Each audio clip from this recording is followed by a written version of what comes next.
আসসালামু আলাইকুম। প্রতিদিনের মতো আজকেও আমাদের আরো দুইজন শিক্ষার্থী জাপানি স্টুডেন্ট ভিসা পেয়েছে, তাদের সাথে কথা বলে জেনে নেব তাদের আজকে অনুভূতি কি ভিসা পাওয়ার পরে। প্রথমে আমি কথা বলে নেব এমডি নাইমের সাথে। আজকে অনেকদিন পরে জাপানি স্টুডেন্ট ভিসা পেয়েছে। এর আগেও সে একবার অ্যাপ্লিকেশন করেছে, তারপরে আবার আমরা রি অ্যাপ্লিকেশন করে আজকে আলহামদুলিল্লাহ প্রথমত সিইউ পেয়েছে, তারপর আজকে ওয়েটিং এ থেকে ভিসা ডেলিভারি পেয়েছে। তার কাছ থেকে কথা বলে জেনে নেব তাদের আজকে অনুভূতি কি। নাইম, তুমি একটু যে বলতে, তোমার যে এই যে একটা অপেক্ষা, প্রথমত তুমি অ্যাপ্লিকেশন করছিলাম, সিইউ রিজেক্ট হয়েছে, আবার আজকে আলহামদুলিল্লাহ তুমি ভিসা হাতে পেয়েছো, আবার রি অ্যাপ্লিকেশন করে সিইউ পেয়েছো। তোমার যে এই অনুভূতি বা এই অপেক্ষাটা কেমন? আসলে এই অনুভূতিটা ভাষায় প্রকাশ করার মতো না। এটা উপরওয়ালার একটা নিয়ামত বলা যায়।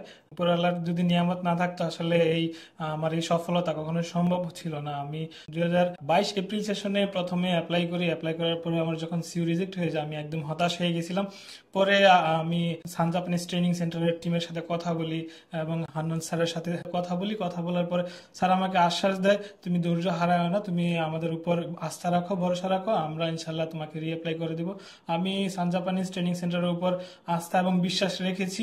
রাখার ফলে 13 তারিখ আমি আজকে ইনশাল্লাহ ভিসা হাতে পেয়েছি। আসলে এই জার্নিটা অনেক কষ্টের। কেউ আসলে এতদিন পর্যন্ত ধৈর্য ধরে থাকতে পারে না।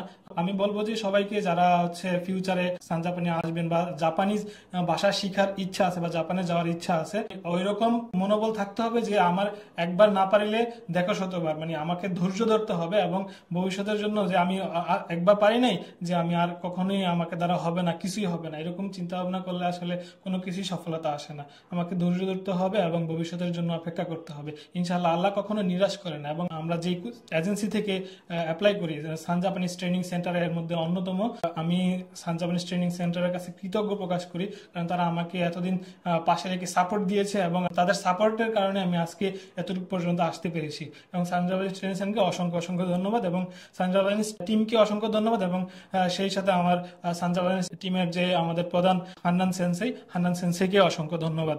আমার এই সফলতার পেছনে যারা কষ্ট করেছে সবাইকে অসংখ্য অসংখ্য ধন্যবাদ। ধন্যবাদ আপনাকে। আমরা আরেকজনের সাথে কথা বলে নেব, যিনি সুদূর পাবনা থেকে এসেছে। তার কাছ থেকে আজকে কথা বলে জেনে নেব, কারণ তার জার্নিটাও একটু কষ্ট করছিল। কারণ প্রথম থেকে ওর অফার লেটার আসার পর থেকে তাকে আমরা প্রতিনিয়তই ফোন দিচ্ছি যে আমাদের অফিসে আসো, আমরা টাকা পাঠানোর ব্যবস্থা করি। কিন্তু ওর একটা জিনিস সব সময় একটা সংশয় ছিল যে ওর ভাই যে কোনো একটা কান্ট্রির জন্য টাকা জমা দেওয়ার পরে যে কোনো কারণে হয়তো বা সমস্যায় ফেস করেছে, এই কারণে ওরা টাকা পাঠাইতে চাচ্ছিল না। আর আমরা কিন্তু প্রতিনিয়তই বলে, আমরা কিন্তু আমাদের কোনো নিজস্ব অর্থায়নে টাকা পাঠাই না, এটা ব্যাংকের মাধ্যমে, বিভিন্ন যে ব্যাংকগুলো ফরেন কারেন্সি করে থাকে ওদের মাধ্যমে আমরা টাকাটা পাঠায় থাকি এবং স্টুডেন্ট নিজের অ্যাকাউন্টের মাধ্যমে। তো পরবর্তীতে অনেক বলার পরে সে লাস্টে আলহামদুলিল্লাহ রাজি হয়েছে। তারপরে আজকে আলহামদুলিল্লাহ দেখতেছেন যে এই যে ভিসা সফলতা পেয়েছে। তার কাছ থেকে আজকে এই যে ভিসা সফলতা অনুভূতিটা আসলে জেনে নেব। ওর নিজেরও কিন্তু আত্মবিশ্বাস ছিল সে জাপান যাবে, কিন্তু কোনো কারণে কিন্তু মিডল দিয়ে কিন্তু সে না যাওয়ার একটা উপলব্ধি হয়েছে। তো তার কাছ থেকে আমরা এখন জেনে নেব এই যে অনুভূতি আসলে তোমার কেন আসলে এরকম ফিল হয়েছে যে আমি যেতে পারবো কিনা না পারবো, আসলে আমি কি টাকাটা জমা দেবো কিনা। তুমি তো সান জাপানিজ ট্রেনিং সেন্টার সম্পর্কে জানো, কেন হয়েছে? আসলে স্যার, আমার ফ্যামিলি তো তো ভাইয়ার তো একটা প্রবলেম ছিল যে একবার অন্য দেশে যাওয়ার সময় তার টাকাটা আর কি কেটে যায় আর কি। সে তুলতে না পারায় আমাকে ও যখন আবেদন করে তখন আমাকে ভয় পাচ্ছিল যে এত টাকা দিব, তাহলে যদি না ভিসা যদি না পাস তাহলে তো ফেরত পাবি না তুই টাকা। একসময় আমি হালও ছেড়ে দিয়েছিলাম, বাট ওই সময় স্যার আমাকে দিনে 2-3 বার প্রতিদিন ফোন দিত যে তুমি টাকা দাও, তোমার ভিসা হয়ে যাবে ইনশাল্লাহ, তোমার সার্টিফিকেট আসে হয়ে যাবে, আমাদের উপর আস্থা রাখো। পরে আমিও ওইভাবে পরিবারকে বললাম, শেষমেশ রাজি হইলো তারা তারা একসময় জোর করে স্যার বললো যে টাকা দাও, আমাদের কাছেই দাও, আমরা জমা দিয়ে দিচ্ছি। তারপরে স্যারদের কাছে দিলাম, পরে তারা টাকা পাঠাইলো আমার। পরে আলহামদুলিল্লাহ আজ আমি 13 তারিখে আমার সেই স্বপ্নের ভিসাটা পেয়েছি ইনশাল্লাহ।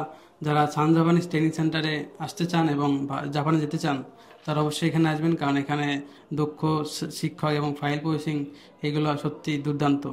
যদি আপনারা এখানে আসতে চান তাহলে অবশ্যই আসবেন, জাপান আপনার জন্য অপেক্ষা করছে।